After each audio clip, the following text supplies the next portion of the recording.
Hi, I'm Keith Baker. What follows is an hour out of my Threshold campaign, which is something I've been doing for my supporters on Patreon. We've created this town together that is a frontier town on the western edge of Corvair in Eberron. And there is a consistent cast of characters in the campaign, 10 characters that we created on Patreon collectively. These characters are the same from story to story, but each month a new set of patrons plays the characters, so everyone gets to experience the story. If you find this interesting and would like to know more, if you go to patreon.com/KeithBaker, we have a campaign website that follows all the characters and stories. We have a Discord where people can talk about what's going on. I do a collaborative story hour where you can see some scenes that play off there. The whole idea is that I can't run a game for everyone, but I do as much as I can that the whole community can be involved with the story. Anyhow, for now, let's drop into the Festival of Bounty's blessing in the town of Threshold and see what's going on. Hi everyone, welcome to the 4th session of Threshold. I am your Dungeon Master Keith Baker, and let's take a quick moment and meet our players and the characters they will be playing, starting with Jatarka. Hey, I'm Dwanjali Odwan. I'll be playing Jatarka today. Devin. Hi, I'm Dylan, and I'll be playing Devin Sarkos, your lovely town tailor today. Tari. Hi, I'm Jason, and today I'll be portraying the role of Tari. Kurt. Jane.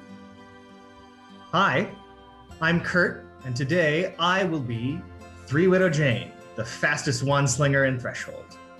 With the lowest initiative roll. Let's not talk about that, Keith. Yes. And finally, Sora. Hi, I'm Samantha, and I will be playing Sora, Sarah, Cyril, and Desivis, the Stone Speaker. That was pretty good, actually. I've said it a lot when telling people. I wouldn't want to say that 5 times fast, but that was good. I lucked out with Tari. So again, just to quickly recap where we are. It is the 14th of Larvian. It continues to be too damn hot, but it is a big day in Threshold, which is our small town on the edge of Breland and Droaam. Today is Bounty's Blessing, the Midsummer Feast. It is a day to celebrate the many gifts of Arawa, the sovereign of life and love. Now, the festival began last session, but our heroes proceeded off into the mountains to investigate the shrine on the Eberron claim. And we want to start by saying, but there was a festival going on. What was happening back in town? So, of course, in the morning, Roland Harn is going to planning his day, knows he's going to head out the shrine, and he doesn't want to leave the kids alone. Tari is always getting into trouble.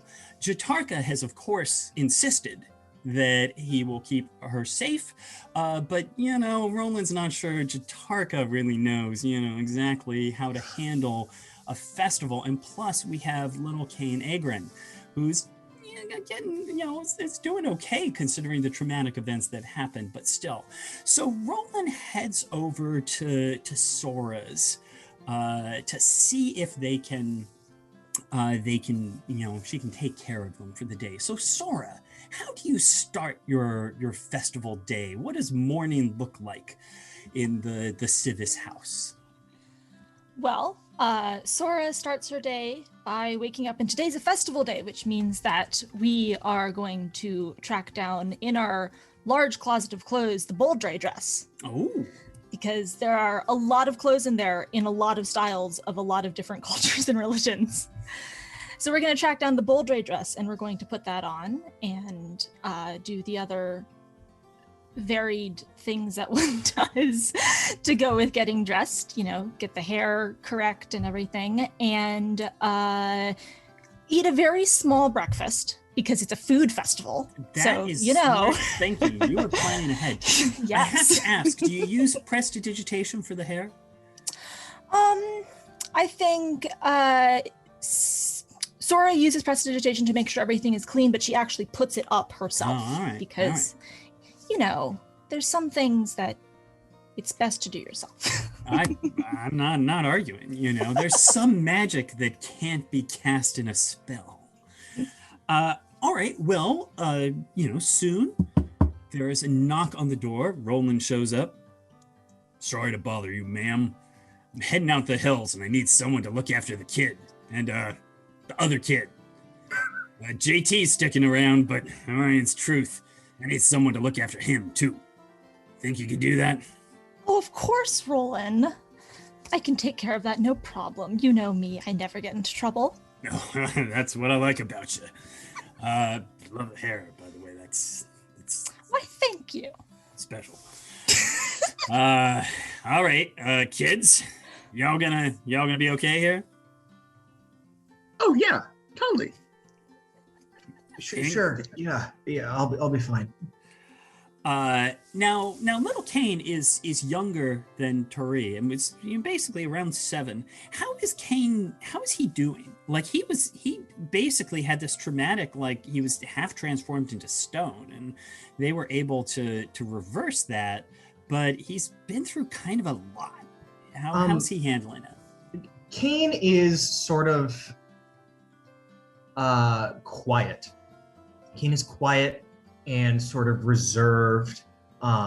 He's doing a lot of thinking, and he's sort of every now and then he seems to kind of zone out, and then he sort of comes back, right, when it's like, hey, Kane, and yeah, right, and that sort of thing. So he's not doing great, but he's not catatonic, and he's not on the floor sobbing, and he's not, he hasn't had like a big outburst yet. How does Tori try to help Kane? I mean, I feel Tori is a very empathetic person, and Kane has been through a great tragedy, and you're living together in the same house right now. Does Tori have any sort of things they try to do to help? Well, it was only just this morning that Kane moved in, right? Kane moved in, I think, yesterday. Yesterday? Yeah. So Tarius has been trying to do the big sibling thing of, what, if we acknowledge that the child is hurt, we're kind of just going to feed the fire a little bit. So we're going to try and focus on other things. So, talk about how cool the festival is. Say, I've never been to this festival. Have you been to this festival? What do you remember from last year's festival, etc. As well as kind of like subtly sending good vibes, except it means something because I have magic powers. Yeah, no, I mean, that's the thing. I think that actually does help both on the diplomatic side, but also, I mean, that is the thing. You were just literally a comforting, soothing person. And so I think that has helped you, Kane. They do just put you at ease. Does Kane have a joyful memory of a previous festival? I mean, you were certainly young, but did you eat the world's largest sand fruit or something? I think Kane's most pleasant memory that Tari's sort of innate magic sort of brings out is a memory of running a 3-legged race with their older brother. Sort of hobbling along and winning. And it was a big deal, and everyone cheered, and Dad was there, and my sister was there, and yeah, it was just a really nice. And so that's sort of in the back of his mind, sort of percolating and staying there, right? things were really good. And hopefully we're focusing on the joy of that. Yes. Every now and then, oh yeah, they're gone. Comes up, and then it's oh right, and then it comes back up because Tari's like, oh hi, and Tari kind of sees it or senses it. I mean, technically, of course, your older brother, of course, we don't know. He could still be around. He's unaccounted for. So fingers crossed. But yeah, it is more. At least you remember that was a joyful experience, and that's sort of helping you hold the existential horror at bay. Anyhow, so you have all sort of settled in. Roland's like, "You're gonna be great. Just don't get into trouble. I'll be back," and heads out. And a moment later, who should show up but Devin and Kala? Devin. What are you wearing? Oh gosh. So I think for going to the shrine out in the hills, I don't think he's wearing his festival best. I think he's wearing he might be wearing like kind of a beat up like vest and stuff because he knows it's gonna get messed up more than likely. But I think before he left home, I think he put out like clothes for everybody so that when he gets back, they could just change, go to the festival. Yeah. And I think, go on. Yeah, I was to say, I think most of it is in green and bronze since those are ROI's colors. Good thinking. Maybe has like flowery embroidery on it, Okay, but you did bring Kala with you. I did. Kala wearing? That's a good point. Gosh. So I think Kala has a nice sort of green dress that her dad may have had to coax her into wearing. But she was able to talk him into wearing like a black like jacket over it. So she's just sort of wearing that, hands in the pockets, hair in front of her face. All right. Very nice. Very nice. All right. Well, here you are. What you got to say? Oh, Sora, I don't mean to bother you this morning.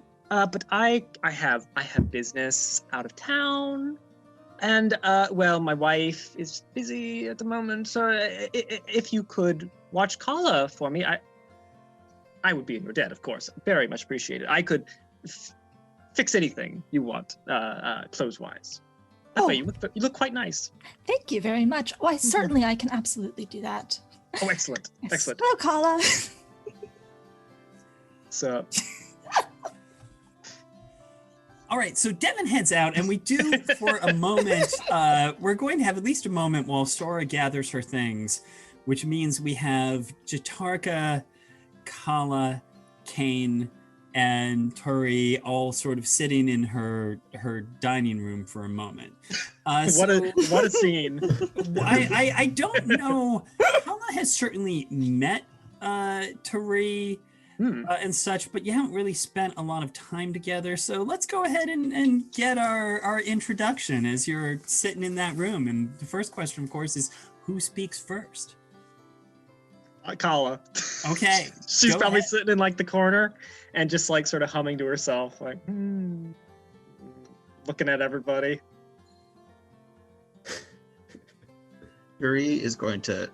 Oh wait, first person. I'm going to try and reach out and see what I get from Kala's mind, and I get the image of a raven soaked in blood, and also the raven has a knife, and also that knife has a smaller knife attached to it, and that's her spirit animal. That sounds accurate. Yeah. And I try and see oh wait, I try and run to my memory, just does a raven mean anything? And the answer is no. It's kind of just a raven with a knife. It's cool. Yeah. That's all that matters. I'm like, okay. Hi. I'm Tari. Nice to meet you. I've heard about you. Yeah. From who? Your dad told us a little about you. You like cool stuff, right? Yeah, I only like the coolest things, really. You seem pretty alright, I guess. I've heard about you too. Only good things, I hope. Now I have to ask, since we have now established that Kala's, totem animal would be a raven with a knife, with a smaller knife, what would Therese' totem animal be? Ooh. Oh, I'm trying to Just think for of any of comparison. the fun magic animals. A Would fluffer Therese- pseudo dragon? Would Therese know about Tressum? Because I think I Tressum. think so. Yeah, I think if Therese heard about Tressum, they'd be all over a cat with wings. and It's real cuddly and fluffy and kind of radiant. Bit stray. Kane's animal is a rock, just like a chunk of rock. No, I mean, what is Kane's? It's a pet rock. Yeah. Oh. It's his pet rock at home. Jatarka, how Yep. are you feeling about just the whole thing here? You're looking after this pack of kids today. Like, where's your head at? I'm noticing a bit of tension between. Sorry, I've totally blanked on Devin's daughter's name. Hala. Carla. Carla seems to be a lot of tension, and little Kane's is very introverted right now. So I think at this point I'd probably say, so what are you kids looking forward today at the festival? Looking forward to at the festival today? That sort of provoke conversation. Sounds good. Anyone? Uh, Also, Kala, I don't know how well you know Jatarka, but I mean, like, It's a good question. I mean, we're talking about a big old armored talking warg. Like, do you think that's pretty cool, or I mean, Yes. Yeah. it seems kind of up your alley. is all I I'm saying. think Kala probably would have approached Jatarka at some point and asked something like, "So how many people have you ripped apart?" Something like that. Nonetheless, the question on the table: what are you looking forward to at the festival, kids? the festival. Yeah, kind of forgot about it for a second there. I heard that they're gonna be like, we had the spider nuggets, and those were so good. So I've always heard a lot about fairs and festivals and how they always have the craziest food. Fair enough. I mean, the real thing that's like the best is like the dancing and the singing and stuff. I mean, it's pretty cool if you're into that sort of thing. There's gonna be dancing. Oh yeah. Jatarka, there's gonna be dancing. Do That's wargs cool. dance? Well, we tend to have two left feet, Oh. So I've seen this one try his best. But you've not seen a warg dance till you've seen Jatarka dance. You got that Zephyr Oh, strike stop going it. on. The Zephyr stride. Yeah, Zephyr stride. I mean, I'm just saying you could do some spins. It would be pretty impressive, I think. All right, Sora comes back in. Sorry, ready to anything? Do I come else? out at the discussion of dancing? I think so. Sora just walks out at the discussion of how Jatarka is a good dancer, and says, "Oh, you should give Roland some lessons." And then, is everybody ready to go? Deep cut. Mm-hmm. All right. Well, you all head out. On Bounty's blessing, all the local farmers have come to town. The main attraction is the Grand Market in the Square. This is ultimately a festival about food. It is the harvest of the bounty of the harvest. And there are baking competitions all day, which you can certainly already smell. In particular, Jatarka, there are just so many smells. Unfortunately, the strongest of those smells is sandfruit, and we'll come back to that, which Jatarka does not particularly care for the scent of. Now, the main thing is we're celebrating the harvest, but only 3 things really grow here. Winter wheat, which, is passably wheat. beans and what the locals call sand fruit, which is a sort of flat cactus. Every year, the biggest challenge for the bakers is to try and make something appealing out of sand fruit, and, well, they keep trying. So we'll see what they've come up with this year. Nonetheless, this is definitely a day when the town really comes to life. There are banners from balconies and tents. The air is full of delightful and not so delightful smells. The priestess Vesper in the town square leads people in songs praising Arawa and the other sovereigns. And frankly, Kala in particular, you're all just sort of making your way through. There's crowds all over. Again, in the square, you have the focus of different tents with different farmers showing their goods and preparing things. But you also just scattered around have people doing little events, races, tables out in front of places, things like that. And in particular, Kala, the first thing you notice is a sculpture of the goddess Arawa, and reimagined as a kobold. And there are a group of kobolds actually dancing around it. One of them is playing the nose flute. It is the little horn, as they call it. And it's kind of a, it's a little strange to most of you, but it's kind of appealing, especially to Jatarka. This familiar song to you. Anyone want to interact with this crowd? Could Kala slip somewhere where no one can see her real quick? She could try. Give me a stealth check. I will try. Wow, Kala, holy crap. That's 19 on the dice plus 5. Wow, wait. All right, so Kala slips away. What's her goal here? She's going to cast Disguise Self on herself to look like a kobold, because she doesn't want anyone seeing her dancing. Right. But she'll go over as a kobold and sort of hands on her hips and sort of.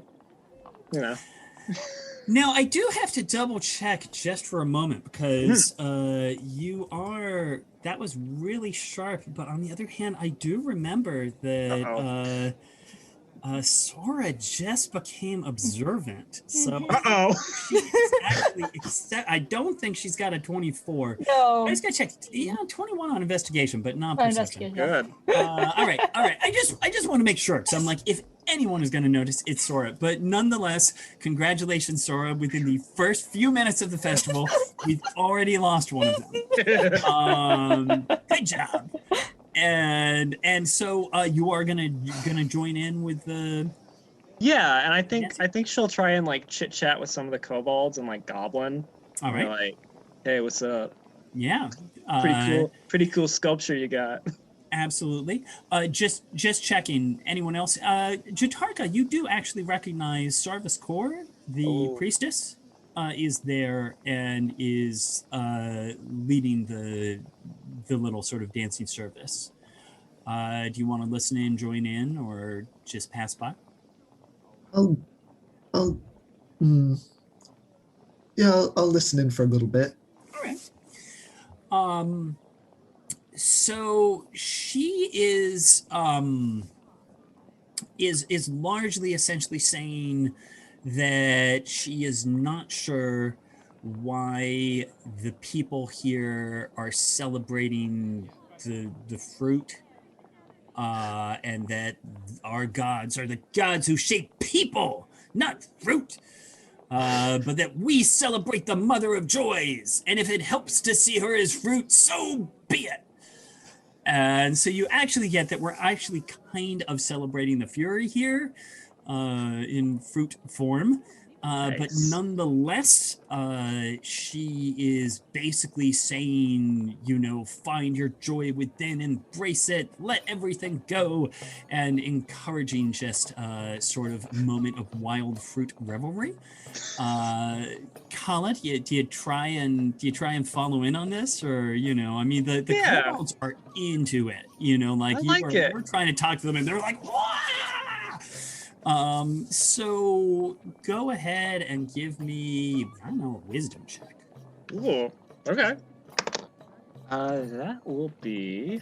Let me see. That'll be a 14. That's pretty good. So I'd say it's sort of up to you. Like, basically, how into this do you get? Like, you basically start just dancing a little, being cool, but like listening to what she's saying and just sort of the music of the nose flute and everybody moving. Like, it is kind of a hypnotic, meditative experience. How into it do you get? I think at first Kala tries to sort of keep a detached distance from it, but eventually, like, the words like live your your dream, whatever, embrace the passion of fruity revelry.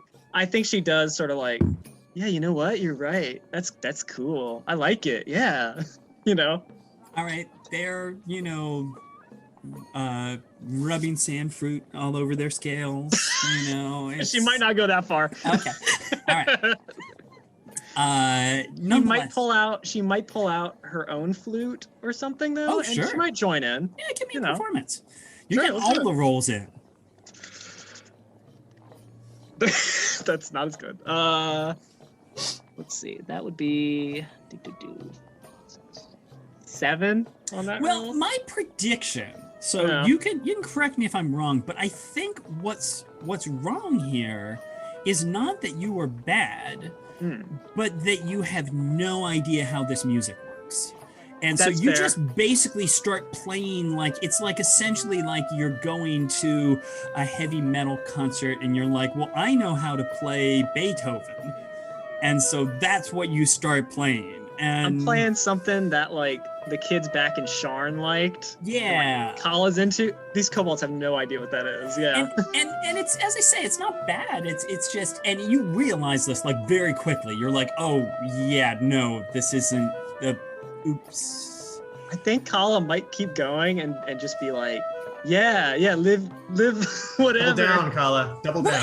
And frankly, I think they all go with it. Everybody's in their moment. They don't really care. This is all about dance like nobody's watching, even though everyone is watching. And so I think they're all follow your bliss. But on the other hand, for the rest of you, the point is this is kind of painful. Like, the nose flute music was a little out there to begin with, and now throwing in this other flute, like, the two just do not mix, and it is kind of painful to listen to. So flipping back, Tari and Kane, yeah, how are you dealing with all of this? Kane would like to wander off. Okay, Kane is going to wander off. Is he trying to be stealthy about it, or is he just wandering off? Because why not? Kane is probably not trying to be stealthy about it. He just doesn't see a reason to hang around, is what you're saying. He's just sort of in a daze almost, just kind of is going somewhere else. No, that makes sense. So Kane starts to wander off. Sora, you are observant, so you will notice Kane start to wander off. Do you follow him? Do you not? Yeah. No, I'm considering if I'm following you or if I'm just trying to stop you from wandering off in the first place. Sure. Either way. He is, of course, one initiative point over you. So he will wander a little bit. You would have to sort of move after him, is what I'm saying. You can't Yes, I'm definitely going after him. I'm not letting a small child If- wander into the crowd that I can see. If you had the higher initiative, I would have let you actually grab his shoulder, like, as he starts wandering off. But okay, so you were quickly wandering after him, and if you're willing to be quick about it, I mean, I don't think he's running off. So basically, the choice is you can like move quickly over to him and like sort of put your hand on his shoulder before he gets very far, or you can just casually sort of follow him a little. Like, which is this? No, we're going over and like, maybe not touching him because I don't want to like make him nervous, but moving in front of him and being like, come on, Kane, let's stay with the group. All right. What? Okay. All right. Yeah, Okay. come on. And is there, okay, first of all, do I notice the goblin girl is missing yet? By now, I will. Well, first off, Turi, what are you doing? I was going to grab, especially now that he's wandering off, I'm gonna grab Kane by the hand, and I'm gonna grab Jatarka by the scruff. I'm gonna say, "Come on, you're about to see a warg dance." Okay. And I'm leading them both to the dance circle. All right. Well, so what I would say is, and you are a little faster than Kane here too. So basically, again, you're going to catch up with them, Sora. But frankly, Turi has this a little in hand and is pulling them to the dance floor. This would be the point at which you would realize, but Kala just isn't here at all. What's your reaction to that? My reaction to that is to ask you if she is considered,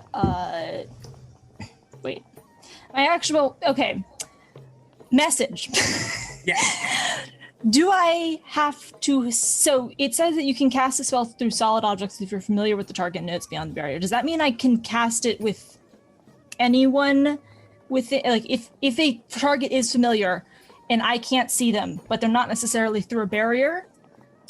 But well, I don't. But I have to know where she is. Yeah, this is the trick. It says you can cast the spell through solid objects if you're familiar with the target and know it is beyond the barrier. Okay.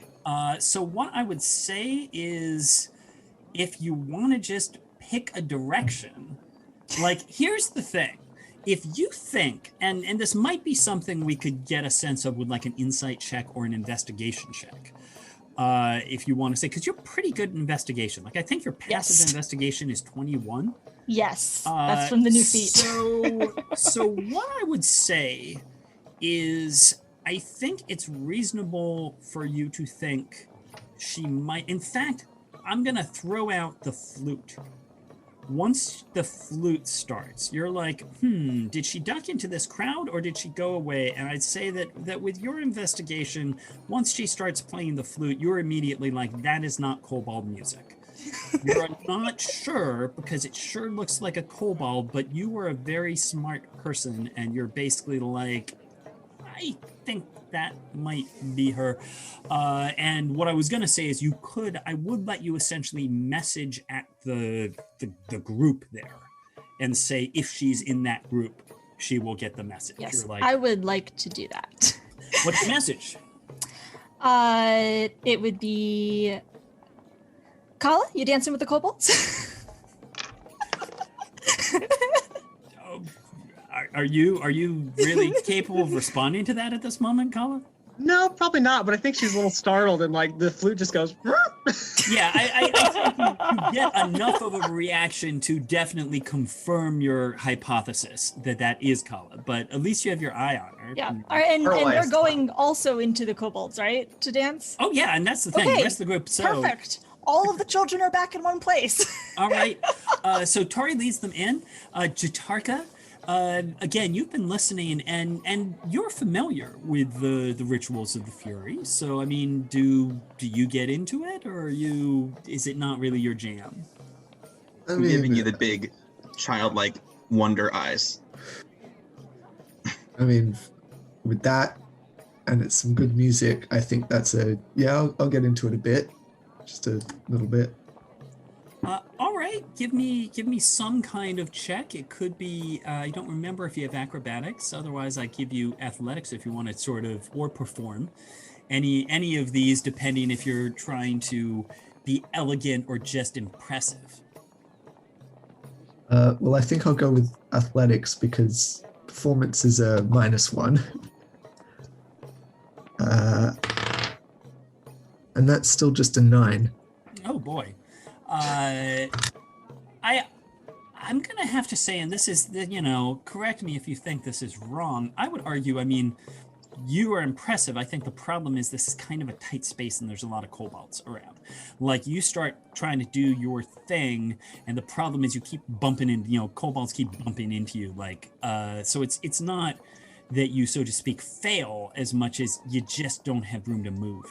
But what does Jatarka dancing look like? Like, do you rear up on your hind legs? Do you do flips? Like, if you could, without all these kobolds getting in the way, what would you be doing? A bit of both of that, I think. Do you howl? Yeah, I think so. I think that would be appropriate for the Fury. Oh yeah, absolutely. It's totally appropriate for the Fury. Go ahead and give me that perform -1 check. Oh, okay. Just because this is where hopefully you'll roll the natural 20 and just enrage everyone with your hypnotic howling. That's a 1, man. I did not roll that very well. Wow. Okay. I mean, so basically, we are saying again, we are now dealing with kobold nose flute, goblin just flute, probably playing some traditionally Brailish song. And then Howling Jatarka, who, again, on his own, under the right circumstances, is actually quite, haunting in its own way. But these are not the greatest circumstances, so it is a crazy jumble of sound. And the kobolds, frankly, love it. Again, the kobolds are just really in their own space. Everyone around is starting to look over and, this is the neighbors are not particularly thrilled with this whole thing. Finally, Kane, where are you at here? You got led onto the dance floor. Are you trying to get into the moment, or are you, you don't speak Goblin, so you don't actually understand the words that the priestess is saying, though, it is kind of sibilant and entrancing. Do you get into this, or is this whole disastrous cacophonous mess just kind of overwhelming?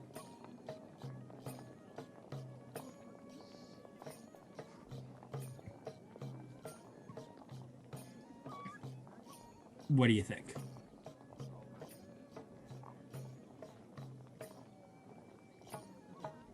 I'm very sorry. Was this to me?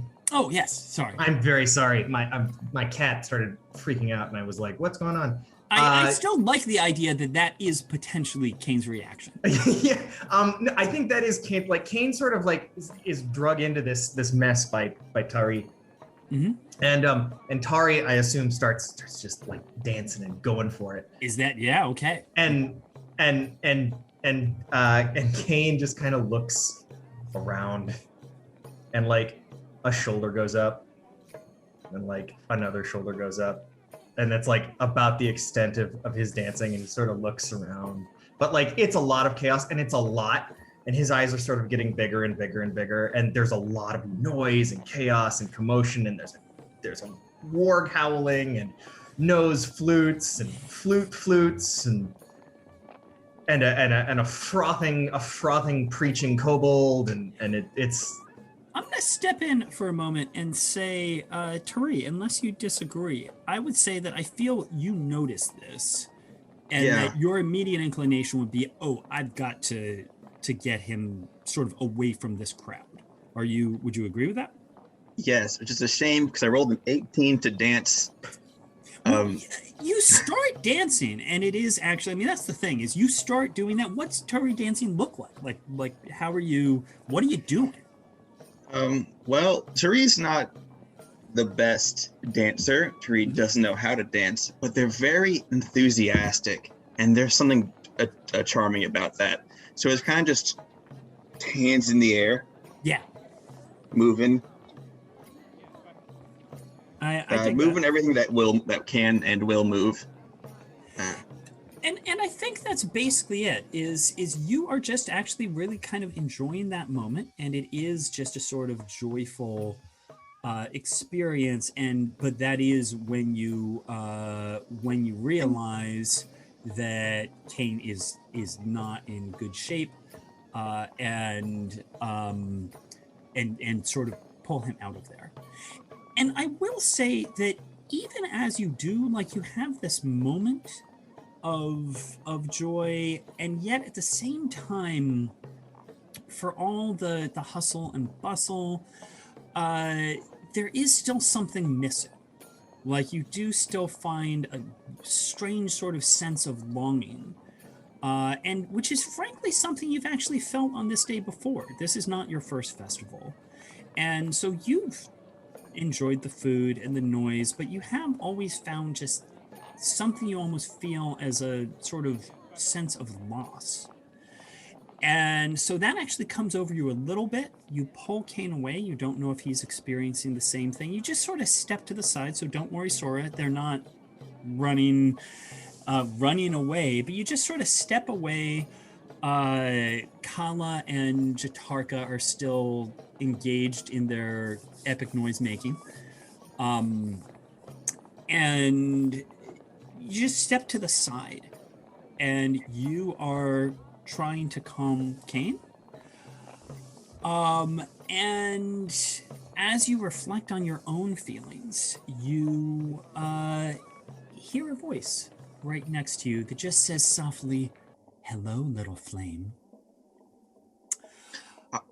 I spin full 360. There is a woman standing next to you. You absolutely did not hear her approach, which is not too surprising over the various flutes and warg. She's wearing a loose blue robe trimmed in silver over light leather armor, but she's not like anyone you've ever seen before. At a first glance, she's a human woman in her 20s, but her skin is sort of ash gray with a slight sheen to it. Her eyes are pure white. They have, irises, but just sort of white irises.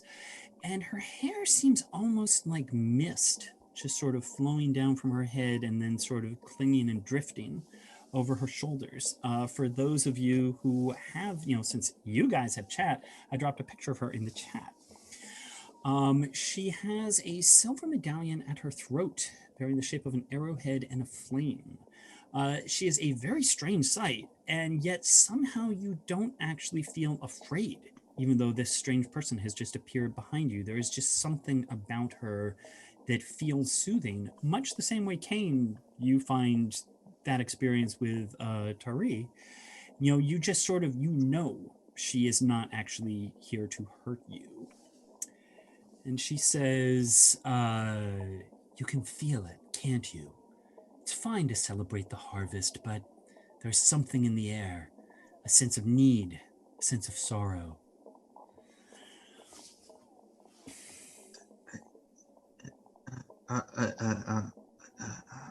Yeah. Who? Hi. Tari, who are you? I'm called Epitaph. What are you doing today? I'll look over to Jatarka, and I give Jatarka just kind of a look. Do you have a place to celebrate Silvertide? Who's Silvertide? I see. She goes down on one knee and sort of looks at you closely. And says, do you know what the silver flame is, child?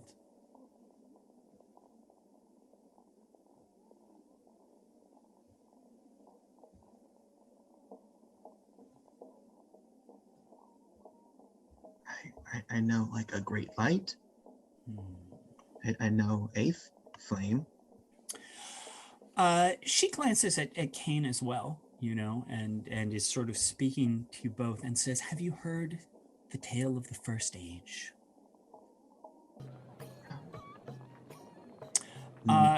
Sora, meanwhile, this is up to you here. You basically could be keeping an eye on Kala, since you also could be seeing what's going on over here. I will say, while this woman is strange, you likewise, you don't feel like she's actively threatening. So the basic question is, and in fact, there's no question you would recognize her as a missionary of the Silver Flame. Between her uniform and the medallion, you're quite sure that's what she's about. Missionaries are out on the frontier. That is not exceptionally surprising, and combined with her overall demeanor, like I said, you would not look at that and see a threat. On the other hand, the basic question is, would you want to go over to that and see what's going on, or would you want to keep your eye on the dancers?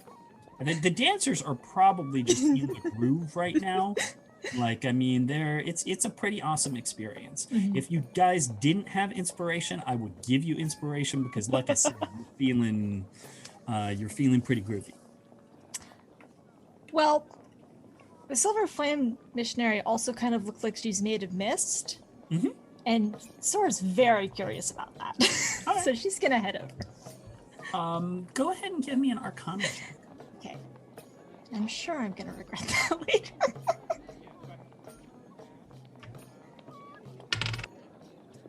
That's a nat 1. Wow, she's made of mist? I don't know. Maybe she's like an air elemental. I mean, I'll throw this out. This is up to you. You do have inspiration. I do have inspiration.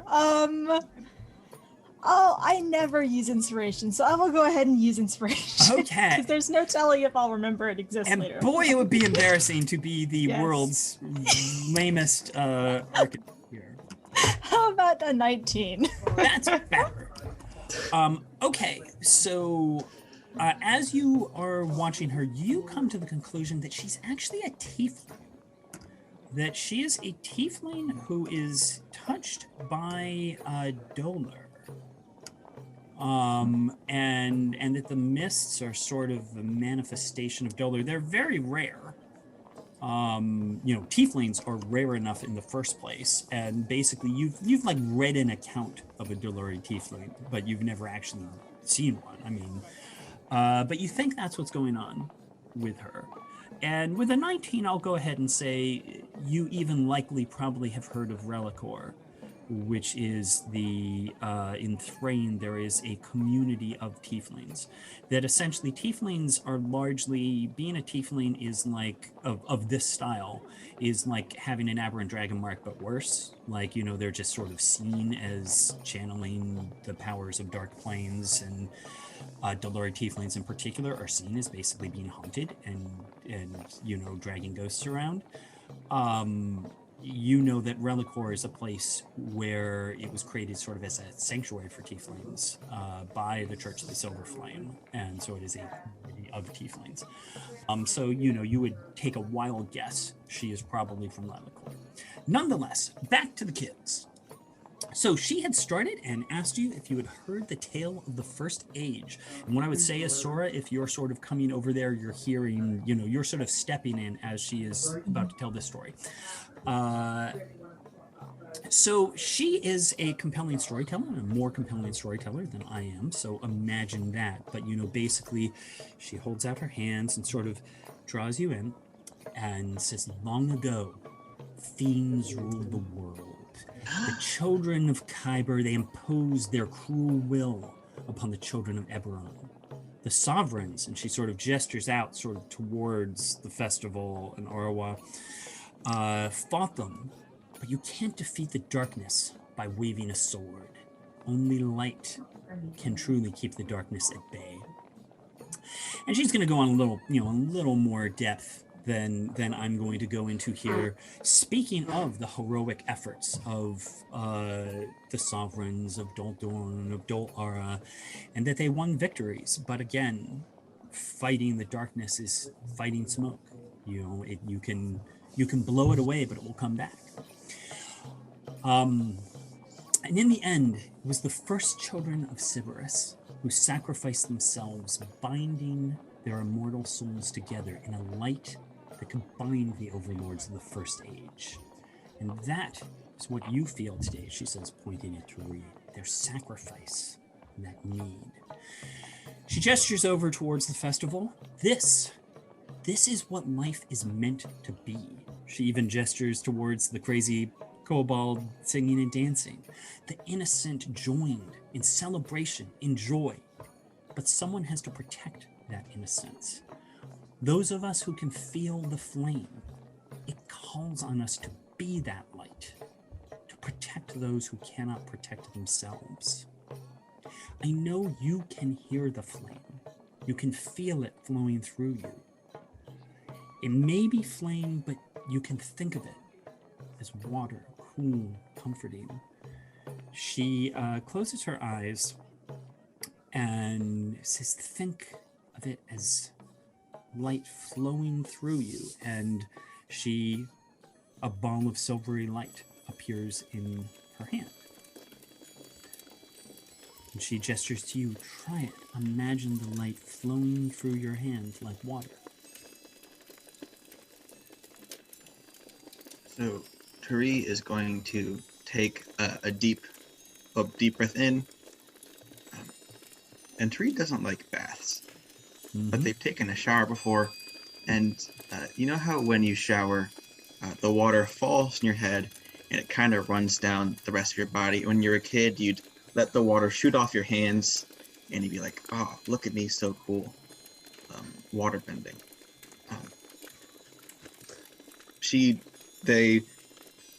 Same thing. Deep breath in. Out. Letting the water flow through her. And they cup their hands together. And we've seen that picture. I could throw that up if we had a moment. And it does appear. And of course, this is power you've used before. But part of it is it's sort of like you've never really quite understood it. It just sort of is something you have always used instinctively. And it's not like, oh, this has instantly changed everything. But it's just a different way. Like, it's sort of like this is something where for a moment you're like, oh, I see. Like, this is just something you can do. Rather than in the past it being a little more purely instinctive. And I would say, again, this is just a moment, and probably the surprise of it almost may cause it to blink out. But it is like just a slightly transformative. It's a moment in which you realize, among other things, actually, that the power isn't you. Like, to a certain degree, you have been thinking, I don't know, you're a sorcerer or something. Because also, you're a sorcerer. And it's like now that you realize, oh, it is, the power isn't you, it's flowing through you. And you realize that you are drawing from something. So as I say, this is just a moment. And yet at the same time, it's like you are suddenly looking at everything in a slightly different way. And it is, as she says, that you realize the same thing, that you do feel that there is a sense of just sort of sorrow, but also in its own way joy, of a sacrifice that has to be made, and yet that will bear a great fruit. And it's again, you've had these visions, you've had these dreams, and I think part of it is usually those visions have just sort of come to you essentially when sleeping.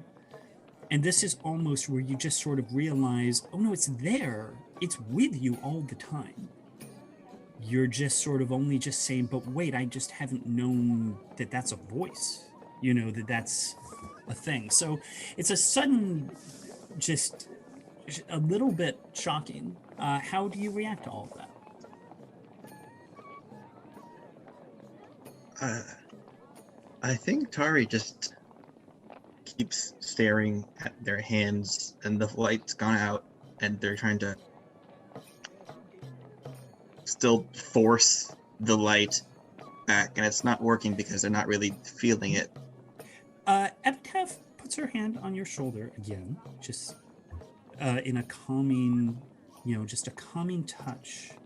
And she says, you have to let it flow. Don't force it. But try this. Think of someone you care about. I'm going to guess Roland, but do you have someone else? Who do you think of? You got the question answer I sent you before, right? Yes. Cool. So Greta? In the spirit of loss and longing, I'm going to think of Grethka. Yeah, my new OC. Mm-hmm. So you think of Grethka, the druid who helped save you when you were shipwrecked. And Epitaph says, now think of, in a sense, suffering. So you think of her fighting, outnumbered, and let that water flow through you again. But think of it as hot as fire to strike your foe.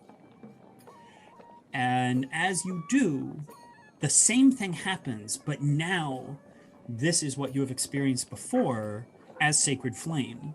And so it's still there in your hands, but it is bright, and it's not exactly hot, but you know it is radiant energy and is still that ball. And then she gives you another soothing touch. Now release it. Now, I will say in that very moment, you also feel as if Grethka is there, and you feel her say, very good, Sarul. Little dream. And you just feel a sense of her pride in you. Meanwhile, Cain, you feel your father, and you feel him, and he's sad. And he's very sad that he has left you. And you just almost hear his voice just saying, "I'm so sorry, son. So sorry." How do you react to that?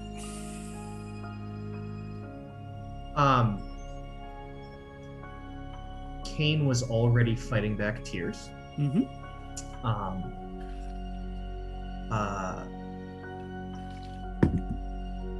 Epitaph's story was one of the best and most beautiful stories he had ever heard, and it touched him deeply. And as he feels his father's presence, he breaks and he weeps and he sobs, right? And big, messy tears start rolling down the cheeks and down the little stubble hairs on his chin, and he just, Papa, and so on and so forth. Yes.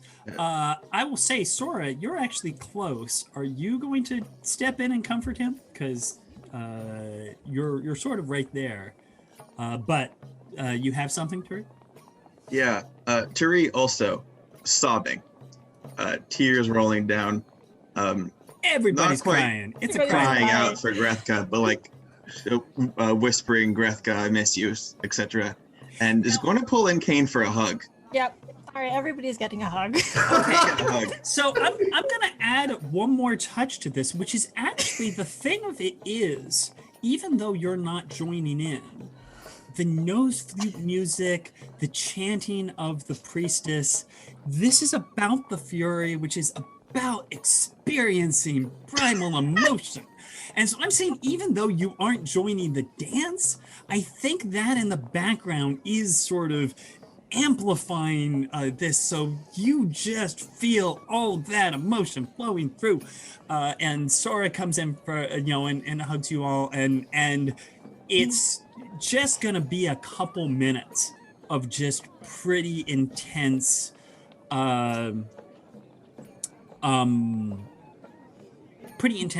emotion. And I will say, eventually you all come out of it. Epitaph has actually gone, but Turi, you hear in your thoughts a couple of different things, just to sort of whisper to you that says, the flame is a gift. It is given to us to protect the innocent. Be worthy of it. And then a moment later, Silvertide will be celebrated observed, she would say, not celebrated. We'll be observing Silvertide in the tents later this night. You would be welcome to join us. And the tents is the big area tents outside the inn. So you know that. Okay. Eventually, similarly, when you sort of come out, basically what I would say actually happens is probably the priestess ends her preaching is that basically she comes to the end of her song, the nose flutist stops, and I think really right up till then, Jatarka, Kala, you're all just like lost in the moment going on with the howling and the music, and someone else comes in, you know, and is playing like a vuvuzela, you know. I mean, it just has really gotten out of there. But basically, you're all just lost in the emotions, and then basically, Sarvis Core stops, and it all just boom, instantly stops, and it is very intense, but at the same time, I think it is a fairly cathartic moment. And even though it was deeply sorrowful, Kane,